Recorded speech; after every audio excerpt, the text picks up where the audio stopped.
Hey everybody, it's Hannah and welcome back to my channel. So for today's video, I'm going to be doing the Bookish Bookin book tag. I don't know if that's what that's called. I think it could be Bookish Bookin book, Bookin Bookish book. It was some tag that I saw from Sam's channel over at Thoughts on Tomes. I will leave her video and her channel link down below. I don't think she was the original creator of it, but I will make sure to link that original video down below as well. Question 1. What is a well-loved book that you hated?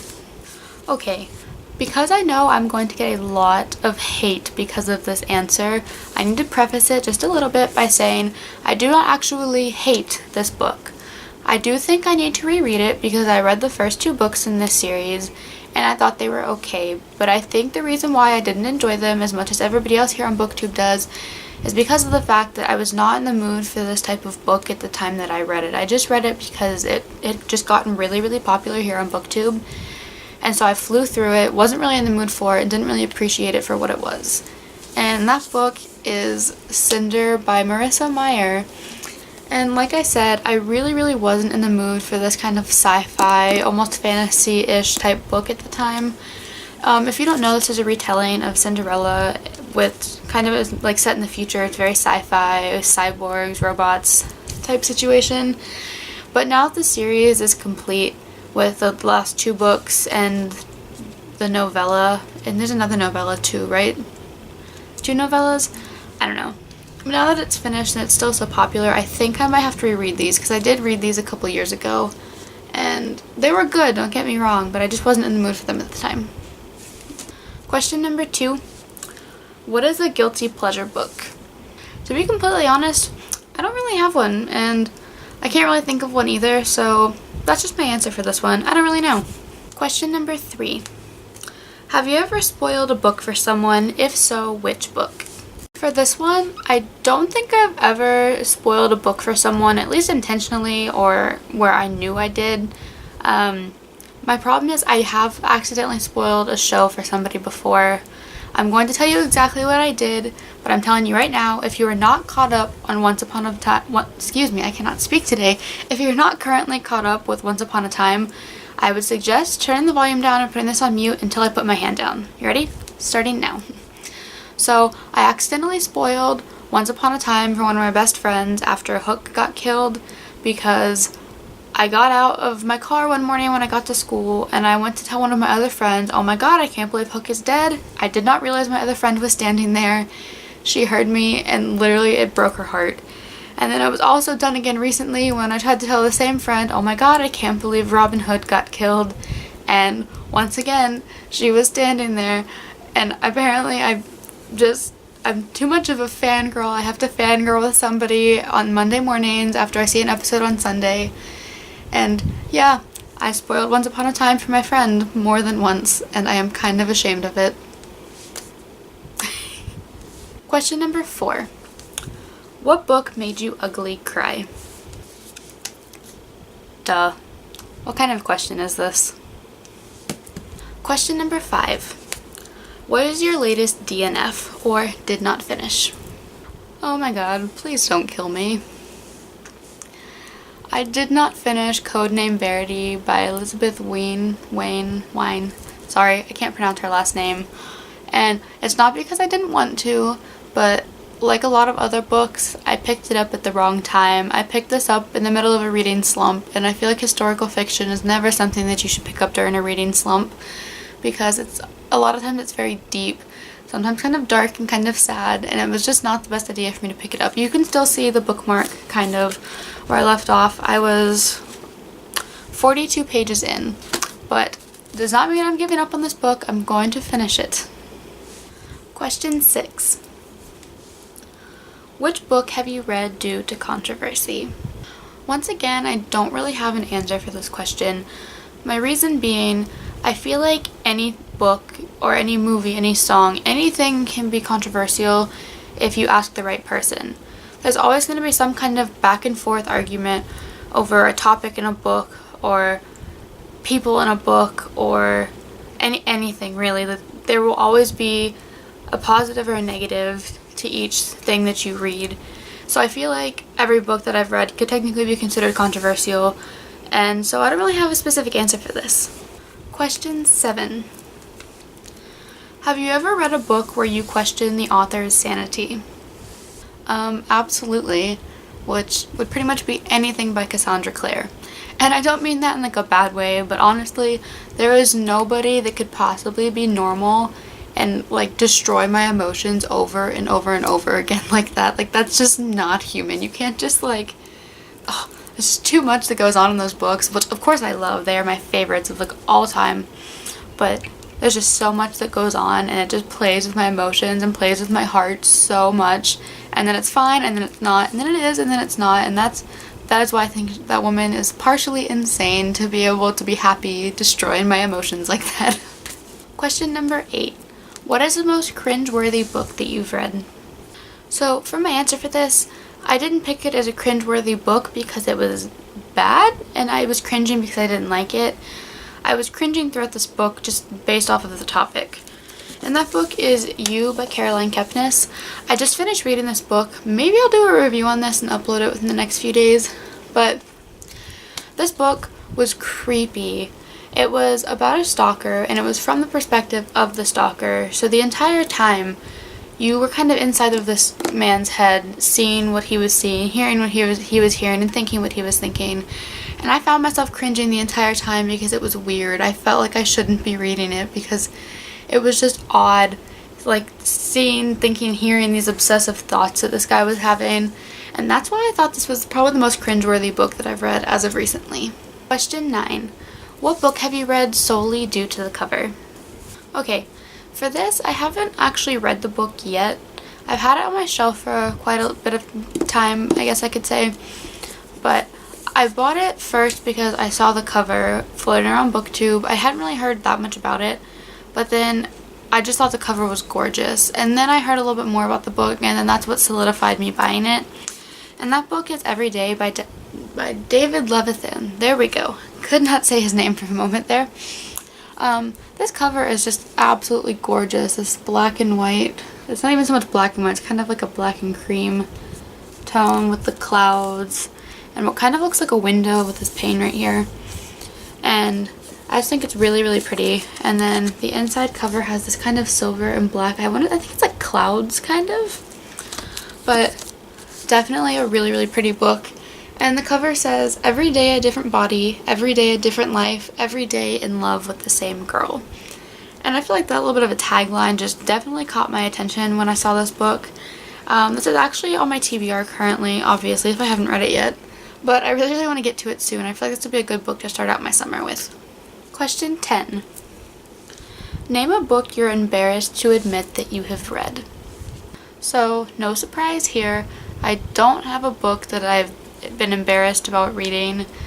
I don't read books that I feel like I should be embarrassed of reading. I feel like if I would know I'd be embarrassed about reading a book, I don't think I would read it. I can't even think of a book that I've read any time in my lifetime that I'm embarrassed of reading. So, question 11. Sorry, I'm out of fingers. I can't do my little, like... Name an unknown book you wish more people knew of. Definitely anything by LoeyLane McDaniel. I know a lot of people don't even know who she is because some of her books have been around for a really, really long time. They're a little bit older. I love her. She has so many books. They're all really, really short too. This one's actually a bind up of 3, and you can tell this isn't very long. It's about... This book is about like 500, 600 pages, but there's 3 books in here, so that's kind of tells you how short all of her books are. I have quite a few of them, and they are so good. They rip your heart out and make you cry in one of the best ways possible. She makes you fall in love with characters like that, and then all of a sudden, like, there's turmoil, there's heartbreak, there's death, there's love, there's happiness, like everything, just all of this, all in these books, and I love her. She is a genius with writing. I love her stories, and I think everybody should pick up some of her books. Question 12. Name a favorite villain.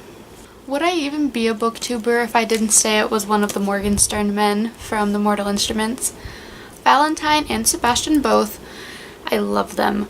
They're those type of characters you love to hate them. like they're just vicious and they're awful, but you still find yourself like loving them. It's so bad. I don't know. They're a lot of fun to hate. I don't know how that works out in life, but it's pretty great.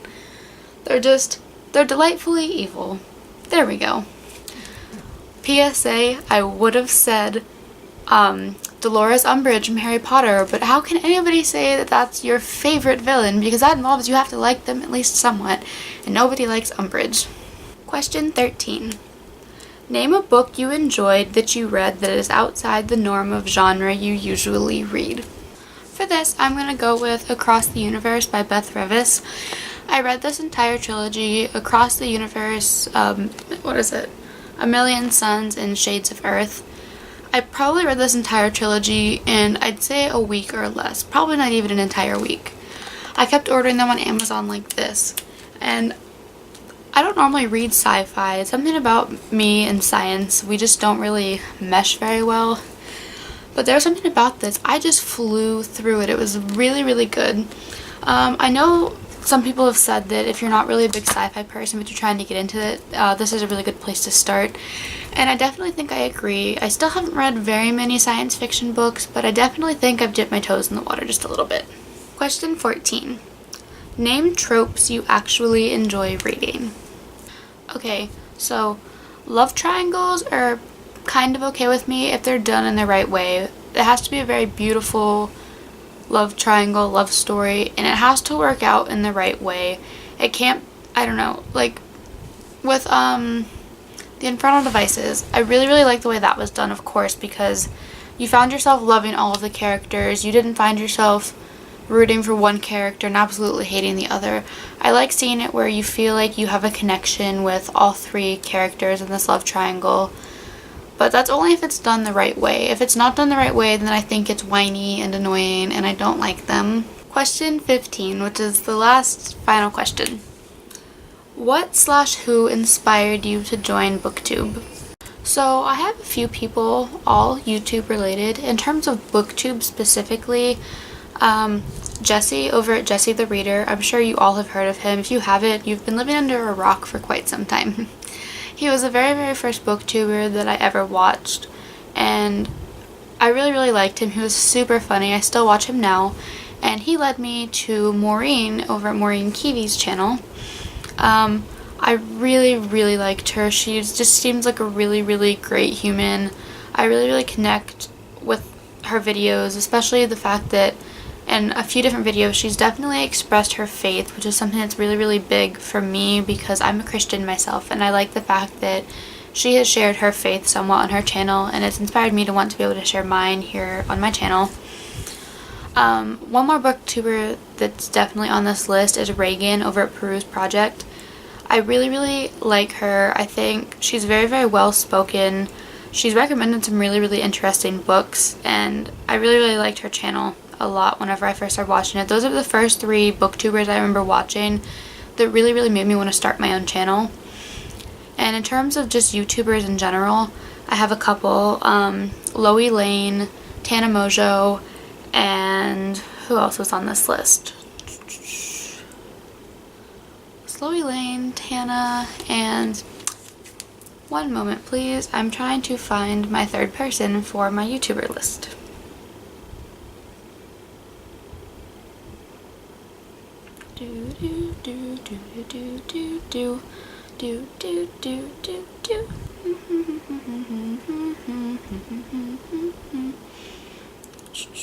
Okay, literally like 10 minutes later of me looking through all of the YouTubers I'm subscribed to, I realized it was literally just the 2 of them. So LoeyLane really, really helped me get my confidence up to be able to start this channel because she's very, very adamant about body positivity and confidence, and that's just something I really, really admire because it's definitely something I need help with. So her videos are very, very inspiring to me about getting my confidence up to be able to start this channel. And Tana pretty much did the same thing. She gives no cares about what anybody thinks about her, and I just love it. She's very, very outspoken. She's funny. She's very, very just out there. And I really, really like that about her because she's around the same age as I am, and the fact that she has gone it hasn't even been an entire year yet, maybe a year that she's had her channel, and she's already at 1 million subscribers. It's just amazing to me because she puts out great content, and I really, really like her. That's another really big reason I started my YouTube channel. Oh, and by the way, any of the people that I mentioned in the past couple minutes, I'll make sure to link their channels down below. So I guess that's it, everybody, for the, what did I say it was called? Bookish, Bookin, book tag? I don't know who I'm going to tag, but if I tag you, you will once again be tagged down below. I guess that's it. So, bye!